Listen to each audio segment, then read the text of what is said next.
കുരുമുളകൊക്കെ നമ്മൾ പറിക്കുന്ന പാകം എന്ന് പറയുന്നത് ഏകദേശം ഒരു 25% പഴുത്ത് തുടങ്ങിയിട്ടുണ്ടെങ്കിലാണ് നമ്മൾ പറിക്കേണ്ടത്. അങ്ങനെ പറിക്കുകയാണെങ്കിൽ നമ്മളൊരു 2.5 കിലോ കുരുമുളകൊക്കെ നമുക്ക് കിട്ടുകയാണെങ്കിൽ അത് ഉണങ്ങി വരുമ്പോൾ ഒരു 1 കിലോ കുരുമുളക് നമുക്ക് കിട്ടും.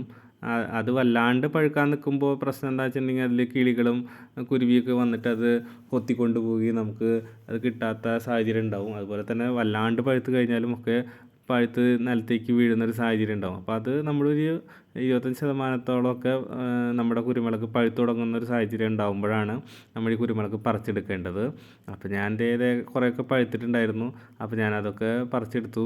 ഇപ്പോൾ അടിഭാഗത്തു നിന്നുള്ള കുരുമുളകുകളാണ് ഞാൻ ആദ്യം പറിച്ചെടുക്കുന്നത്. അത് കഴിഞ്ഞിട്ട് നമുക്ക് ലാഡറിൽ കയറി നിന്നിട്ട് വേണ്ടി വരും ഇത് പറിക്കാനായിട്ട്. കാരണം അത്യാവശ്യം നല്ല രീതിയിലുള്ള കുരുമുളക് ഉണ്ടായിട്ടുണ്ട്.